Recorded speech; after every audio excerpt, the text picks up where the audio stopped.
Hey boys and girls, this is Wildman Willis here. I'm doing a review of Rob Zombie's latest movie, 31.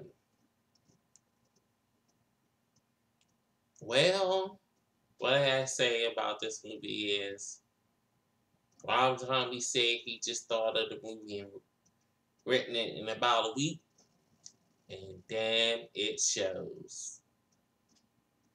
This movie was backed by a Kickstarter, and I don't know why Rob Zombie got more money than most people trying to make a movie.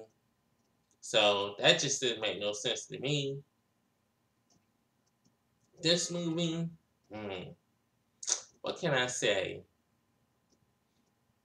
If you want a better version of this movie, just play Manhunt on the PlayStation 2. All various ways you can download that game now. It'd be a better story than this.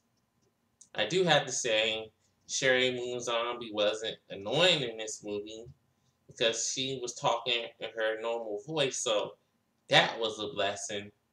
But damn the shaky cam. The camera was shaking so bad through most of the movie, especially the action scenes. You can really pay attention to what was going on because you end up getting a headache. I don't see the point in that. The gore was okay, but it wasn't as gory as people said because the shaky cam kept you from seeing anything. And most of the people, I didn't really care about if they died or not because it didn't really matter. The bad guys, the heads as they call them, all of them got killed off so easy. I ain't really see the threat in them until the main one, Doomhead, came up, and all he did was run his mouth more than anything else. He wasn't even really that spectacular once he showed up.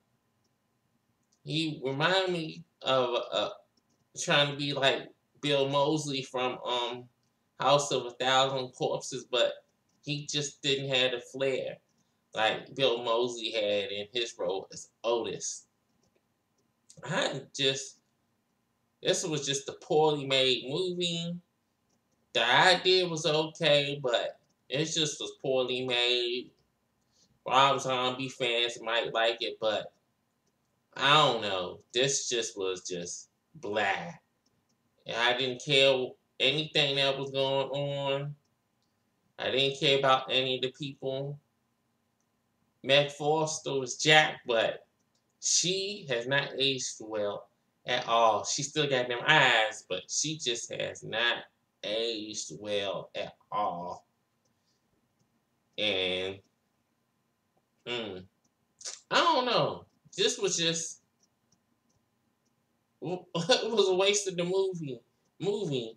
And Saban Films, the people that has rights for Power Rangers, ought to be ashamed of themselves for help getting this movie out there like they did, because this movie is just blah. This is just a blah movie. I don't know if the shaky cam was worse than this or the new Blair Witch. And then they had one part where they had the lights flashing. If you had epilepsy, that part will give you an epileptic seizure if you ain't careful. And I'm glad I didn't buy this. I'm glad I didn't go to the movies to see this. This was just, it seemed like Rob Zombie had those two movies, House of a Thousand Corpses and Devil's Rejects. And then after that, everything else was some hot garbage. Both the Halloweens were trash. Man, Rob Zombie. I know this is your style. You think you're doing grindhouse stuff and 70s throwbacks, but at least those movies had some kind of flair and originality to their movies. These are just most of your movies that you did the last 3 or 4 movies are just cover letters and of a movie that people then did better. And that's all I had to say about this movie. 31 is just blah, blah, blah, blah. Don't even waste your time watching it. This is Wildman Willis signing off. See you next time.